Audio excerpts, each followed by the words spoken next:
तो भयंकर से भयंकर संकट भी टल जाता है। एक बार एक सुप्रवासा नाम की स्त्री है, उसको गर्भ रहा बहुत लंबे समय तक। कितने लंबे समय तक? 9 महीने बीत गए, बच्चा नहीं हो रहा।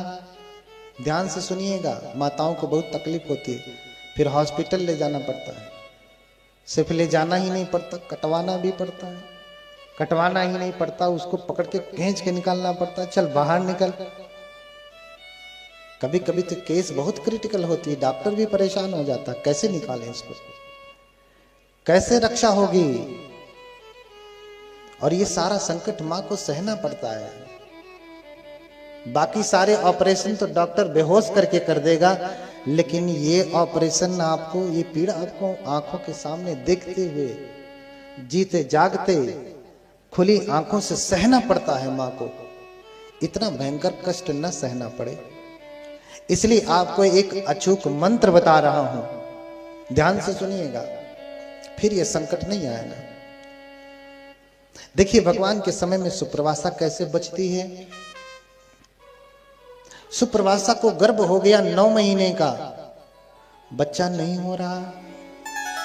उस समय तो कोई ऑपरेशन नहीं था ना कि चलो डॉक्टर के पास कटवा के निकलवा दे, सीजर करा दे। 10 महीने हो गया, बच्चा नहीं हो रहा। 9 महीने के बाद एक दिन भी माता के लिए सुखदाई हो सकता है? नहीं, फिर हर दिन मां के लिए कष्ट है। 24 घंटा पीड़ा होगी, उसे परेशानी होगी। लेकिन 10 महीने बीत गया, अभी भी बच्चा नहीं हो रहा। 10 महीने बीत गए, 9 तो छोड़िए। अब सोचिए कितनी भयंकर समस्या है, कितना भयंकर संकट है।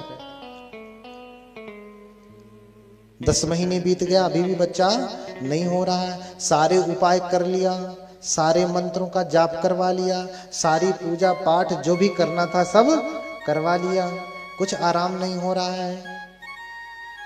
उस समय आज के जैसे डॉक्टर नहीं थे, जो औषधियां खानी थी औषधि खा लिया, लेकिन कोई लाभ नहीं, बहुत परेशान है। अब क्या करें? 11वां महीना चलने लगा, देखते देखते सारी उपाय, सारी औषधि, सारी पूजा, सारा पाठ, सारी अर्चना, सारी आराधना, जो जो जिसने जिसने भी बताया, जैसे जैसे बताया, सब कर डाला, लेकिन बच्चा होने को तैयार नहीं। मां को असह्य पीड़ा हो रही है। कभी ऐसा हुआ है कि मां को 9 महीने 10 महीने बीतने के बाद भी बच्चा न हो रहा हो? ऐसा होता है आज? कभी कभी होता है कि 9 महीने के बाद भी बच्चा नहीं होता है, या 9 महीने में ही बच्चा बहुत परेशान करता है। अभी पीड़ा शुरू हुई, फिर बंद हो जाती है। मां खूब छटपटाई, फिर बंद पीड़ा, फिर 2-4 दिन बाद फिर पीड़ा हुई, मां खूब छटपटाई, फिर बंद। खूब नौटंकी चलती है पीड़ा की। मां को बहुत तकलीफ होती है उस समय, मां बहुत परेशान होती है। परेशानी गर्भ से संबंधित चाहे जैसी भी है, उसके लिए अचूक मंत्र है,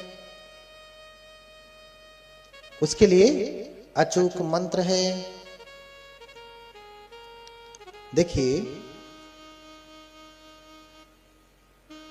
11वां महीना चलने लगा, लेकिन बच्चा नहीं हो रहा। 11वें महीने में किसी ने कहा कि अरे जाओ, इस समय श्रावस्ती में भगवान बुद्ध ठहरे हुए हैं, उनके वचन मात्र में भी औषधि है। हाँ, वचन मत्तम भी औषधम, उनके वचन मात्र में भी औषधि है। अगर वो कह देंगे तो सारी पीड़ा डाउन हो जाएगी, सब पीड़ा खत्म हो जाएगी। लेकिन अब 11 महीने का हो गया, वो महिला चल नहीं सकती, इसलिए अपने पति को भेजती, सुन रे ब्राह्मण जा, ऐसे ही बोलती है, सुन रे ब्राह्मण जा, मेरी तरफ से भगवान बुद्ध को प्रणाम करना। उसकी चलती थी घर में, उसके सामने ब्राह्मण हाथ जोड़ के खड़ा रहता था। तो आदमियों की सारी सरकारें चलती हैं, पूरे देश में आदमी सरकार चला सकता है, लेकिन गृह मंत्रालय उसके हाथ में नहीं है। वहां तो उन्हीं का शासन चलता है। तो कहती है, सुन रे ब्राह्मण, जा मेरी तरफ से भगवान बुद्ध को सिर से प्रणाम करना, मेरी तरफ से जाना और पंचांग प्रणाम करना भगवान को, और कहना कि भगवान सुप्रवासा आपका कुशल मंगल पूछती है, और सुप्रवासा 11 महीने के गर्भ से परेशान है, बच्चा जन्म नहीं ले रहा है, भगवान आप अनुकंपा करें। ब्राह्मण जाता है, भागा भागा भागा भागा जाता है, जाने में उसे 5 दिन लग जाते। जाने में कितना लगता? 5 दिन लग जाते। और पहुंचता तो भगवान को दूर से ही देख करके बड़ा प्रसन्न होता। कहीं पे उसने आराम नहीं किया था, चलते हुए आ रहा है, चलते हुए आ रहा, क्योंकि रुकेगा तो ज्यादा विलंब होगा, विश्राम करेगा तो 5 की बजाय 10 दिन लगेगा। इसलिए भागा भागा आया, थका हारा, लड़खड़ाते हुए भगवान को दूर से देखा, भगवान के चरणों में जाकर के गिर जाता है, लिपट करके रोने लगता है, भगवान रक्षा करें, रक्षा करें। भगवान बोले, क्या हुआ ब्राह्मण? बोले, भगवान मेरी पत्नी आपके चरणों में वंदना करती है, आपका कुशल मंगल पूछती है, अभी उसे 11 महीने का गर्भ हो गया, बच्चा जन्म नहीं ले रहा है, भगवान आप कृपा करें। भगवान उसकी प्रार्थना सुन करके भगवान मुस्कुराते और वहीं तुरंत ही उसको आशीर्वाद देते। क्या आशीर्वाद देते? सुखिनी हो तू सुप्रवासा कोली अधीता आरोगा आरोगम पुत्तं विजायतु। क्या कहते हैं? क्या कहते भगवान? सुखिनी हो तू सुप्रवासा कोलीयधीता आरोगा आरोगं पुत्तं विजायतु। कहते हैं कि ब्राह्मण सुप्रवासा सुखी हो जाए, दर्द पीड़ा से मुक्त हो जाए और सुखपूर्वक पुत्र को जन्म दे। देखिए, ब्राह्मण ने मांगा 1, मिला क्या? कितने? 2। क्या 2 मिले? एक तो सुप्रवासा पीड़ा से मुक्त हो गई, दूसरे बच्चे को जन्म दिया। तो किसको जन्म दिया? पुत्र को। पुत्री नहीं, लोग पुत्र चाहते थे पहले भी और आज भी चाहते हैं कि पहले हो तो क्या हो? पुत्र हो और पुत्री ना हो, जबकि कोई भेद नहीं। ब्राह्मण भी इसी कामना से था कि मुझे पुत्र होवे, लेकिन अब तो हो ही नहीं रहा, ना पुत्र हो रहा है ना पुत्री हो रहा, तो बस जो भी है गर्भ में बस किसी तरीके से बाहर निकल जाए। तो भगवान से जाके प्रार्थना किया कि किसी तरीके से गर्भ से बच्चा बाहर आ जाए, बच्चे को जन्म दे दे। लेकिन भगवान तो सब जानते हैं, इसलिए 2 आशीर्वाद दिए। सुखिनी हो तू सुप्रवासा कोली अधीता आरोगा आरोगं पुत्तं विजायतु। भगवान बुद्ध का ये मंत्र है। भगवान बुद्ध का ये शब्द ही क्या हो गया? मंत्र हो गया। भगवान ने इधर कहा और फिर भगवान आंखें बंद करके बैठ गए। ब्राह्मण सोचता है कि अब भगवान कुछ और कहेंगे, कोई और मंत्र पढ़ेंगे, कुछ भभूत भूत बनाएंगे, लौंग वोंग तोड़ेंगे और देंगे, फिर मैं जाऊंगा। भगवान ने कह दिया, बस इतना पर्याप्त है। भगवान कह दिए और कह करके भगवान फिर अपनी आंखें बंद करके ध्यानस्थ हो गए।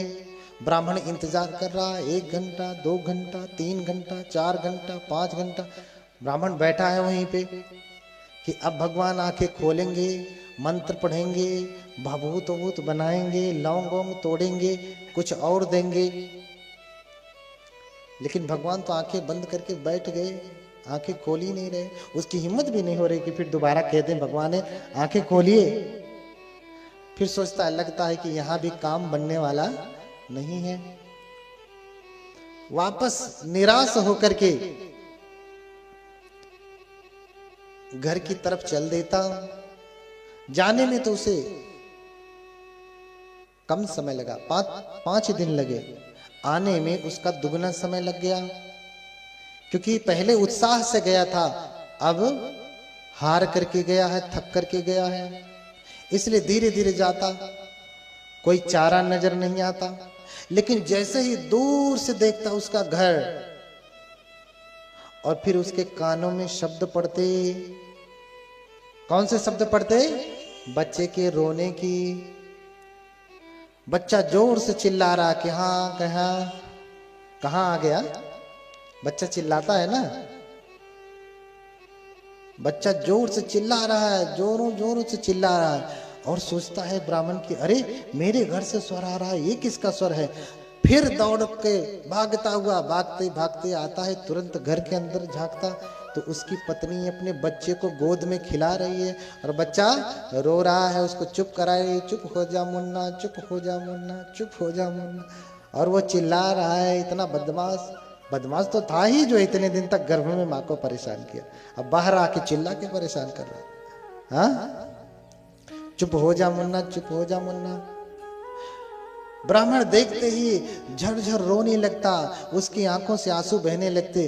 ब्राह्मण को रोता देख करके सुप्रवासा भी रोने लगती, कहती भगवान धन्य है, भगवान धन्य है। अरे सुप्रवासा, भगवान ने एक ही वाक्य कहा था कि सुप्रवासा सुखी हो जाए और पुत्र को जन्म दे दे। इतना ही कह करके भगवान ने आंखें बंद कर ली। उतना कहने मात्र से तुझे ये पुत्र पैदा हो गया। धन्य है भगवान, धन्य है भगवान। दोनों जाते और फिर भगवान बुद्ध को 7 दिन के लिए भोजन के लिए निमंत्रित करते, भिक्षु संघ सहित। देखिए, जब किसी के यहाँ कोई काम सिद्ध होता है ना, कोई मनौती मांगता है, तो कम से कम अपने घर पे 7 दिन का भोजन रखता है कि 7 दिन मेरे यहाँ भिक्षु संघ आए, भोजन करें। लोग भोजन दान करते हैं, जो भी उनके पास सामर्थ्य होता है 7 दिन तक दान करते हैं। क्यों? क्योंकि इतनी बड़ी मनौती पूरी हुई। यहाँ तो मनौती पूरा हो जाए, पहले भगवान पूरा करिए फिर। हाँ, पहले मनौती पूरा करिए। पहले आप शर्त रखते हैं कि पहले काम ये करो, पहले हमारा काम भगवान बुद्ध ये कर दें। एक उपासिका यहीं बैठी है, दान देने वाली भी हैं, इसी में से हैं, नाम नहीं लूंगा, वो समझ जाएंगी।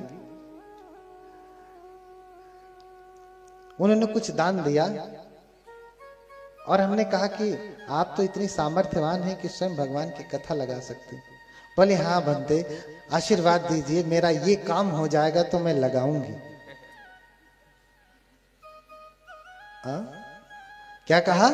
हाँ बनते, आशीर्वाद दीजिए, कोई काम बताइए, ये काम हो जाए तो मैं कथा लगाऊंगी। भगवान बुद्ध का धर्म सुनना, वो भी शर्त से। शर्त ये है कि ये काम भगवान करें तब मैं उनका धर्म सुनेंगी, नहीं तो कोई।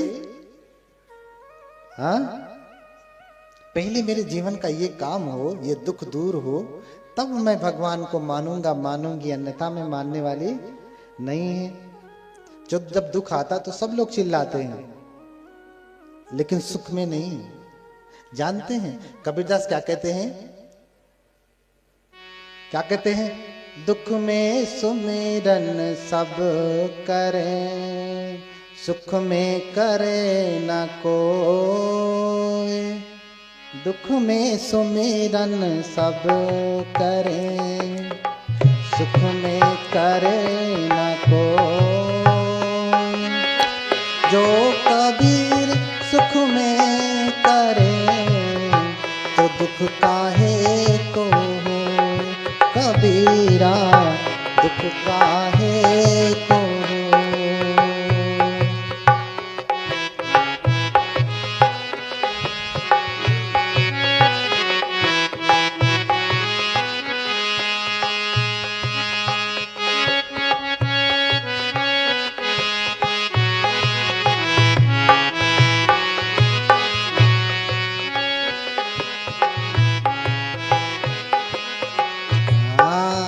तो दुख काहे को हो। दुख में तो सुमिरन सब करते हैं, याद सब करते हैं भगवान को, दुख में कथा सब सुनते हैं। यहाँ 80% लोग इसीलिए कथा सुन रहे हैं क्योंकि उनके जीवन में दुख है।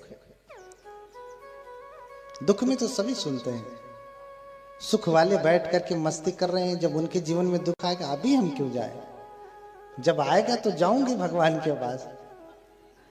लेकिन कबीरदास कह रहे हैं कि दुख में सुमिरन सब करे, सुख में करे ना कोई, अजो सुख में सुमिरन करे तो फिर दुख काहे को होए। हाँ, सुख में ही हम सुमिरन कर रहे हैं कि हे भगवान आपकी कृपा, आपकी अनुकंपा हम पे बनी रहे, तो दुख काहे आएगा। दुख आने वाला नहीं है, आपकी हमेशा रक्षा होती रहेगी। आप तृष्णाओं में इतना फंसे रहते हैं कि भगवान की भक्ति, भगवान की उपासना, भगवान की स्तुति भी नहीं कर पाते। हाँ, भगवान की स्तुति भी नहीं कर पाते। ऐसे ही एक और घटना है, इससे भी बड़ा मंत्र है। अंगुलीमाल जो 1999 की हत्या करके आता है और भगवान बुद्ध का शिष्य हो जाता।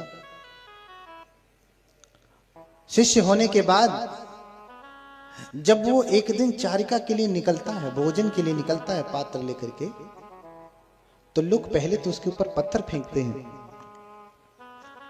पहले क्या करते, पत्थर फेंकते। क्यों?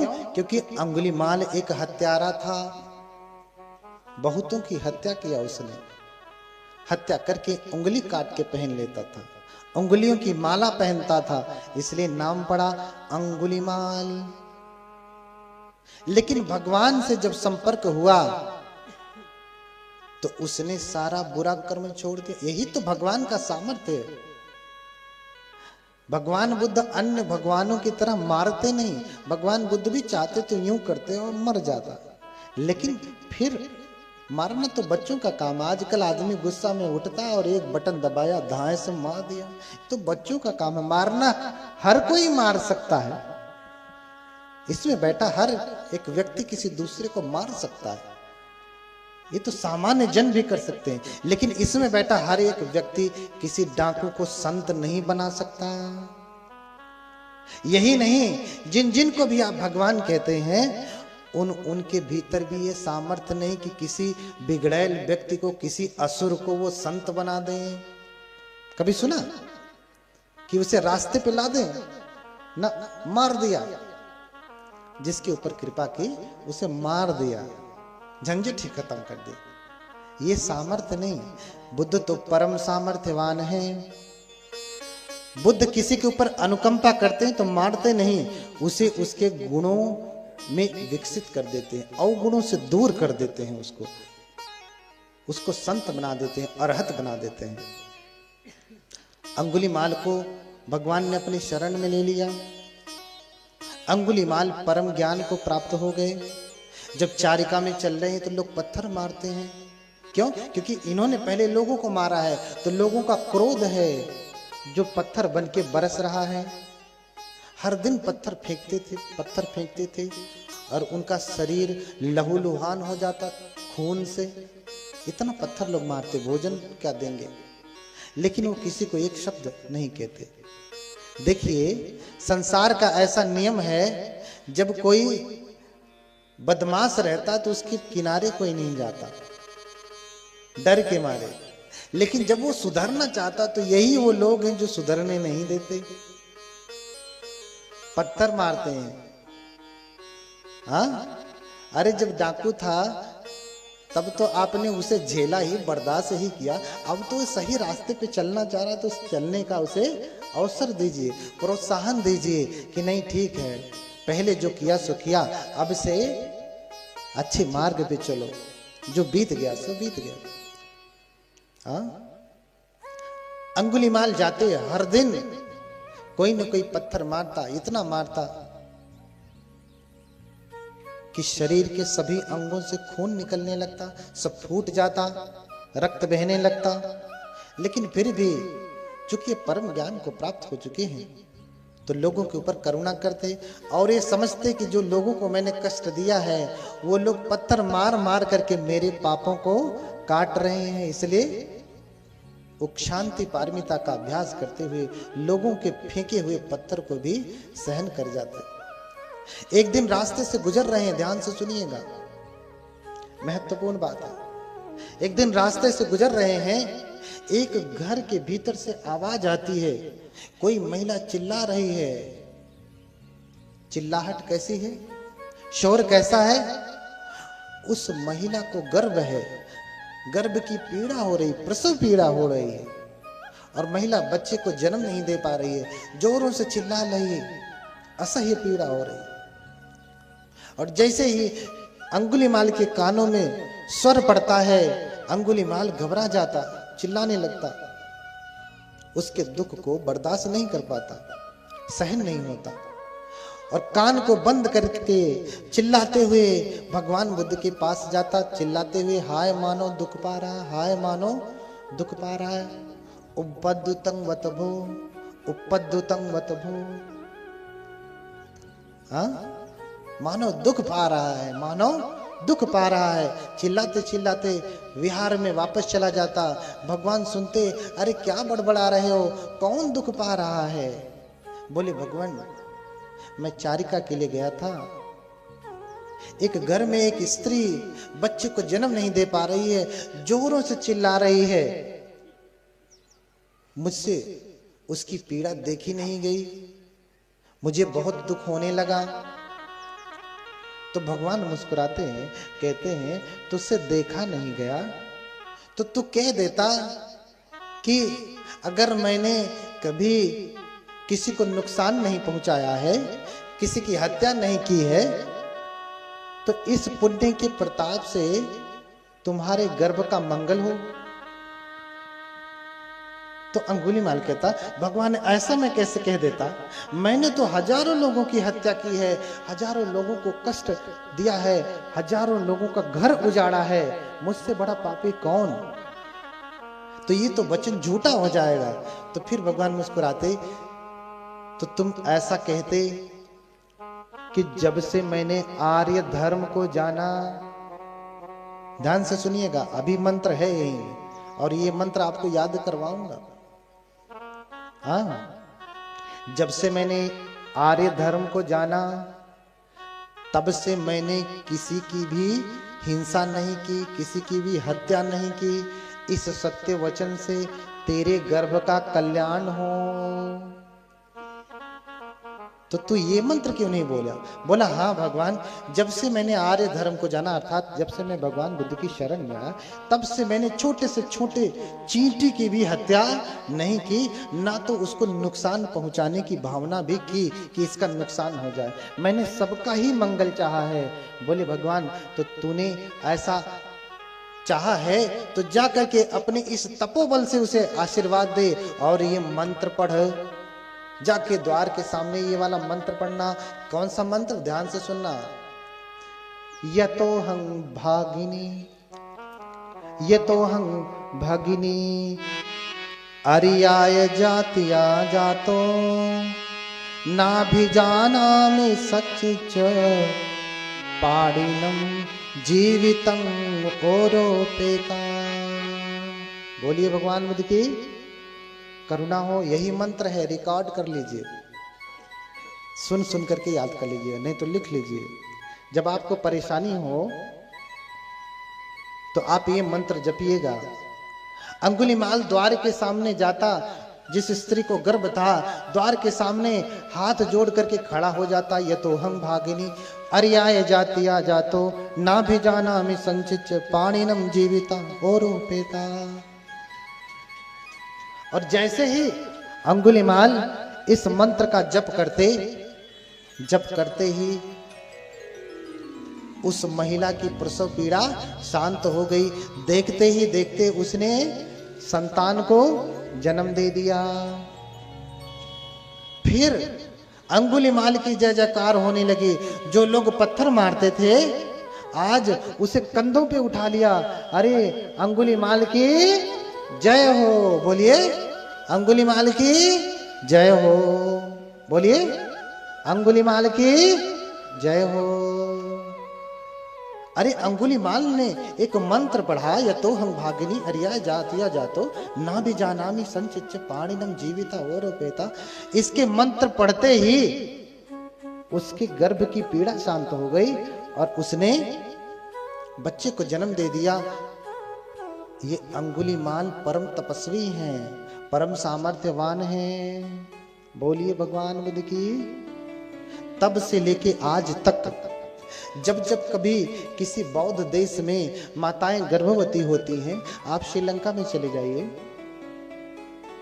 1000 में से कोई एक ही ऐसी स्त्री होगी जिसको सीजर कराना पड़ता है, हाँ, या कोई और मेडिकल ट्रीटमेंट लेना पड़ता है बच्चे को जन्म देने में। चूंकि श्रीलंका बौद्ध देश है, म्यांमार बौद्ध देश है, थाईलैंड बौद्ध देश है। मैं इन देशों में रहा हूं, जानता हूं, उनकी संस्कृति को देखा हूं कि बौद्ध धर्म कैसे कैसे है। उनके यहाँ जब स्त्री गर्भवती होती है, प्रसव का समय जब शुरू होता है, उसी समय वो किसी विहार में आती हैं, पानी लेकर के, बोतल का पानी या ऐसा पानी, स्वच्छ पानी लेकर के आती हैं और बनते फिर परित्राण करते हैं। परित्राण करने के बाद इस मंत्र से उस जल को अभिमंत्रित करते हैं और फिर वो जल, वो पानी दे देते हैं। वो महिला को ले जाके पिला देती हैं। महिला सुखपूर्वक बच्चे को जन्म देती हैं। तो मंत्र फिर से सुनिए, हाथ जोड़िए, हाथ जोड़िए। कौन सा मंत्र है? ये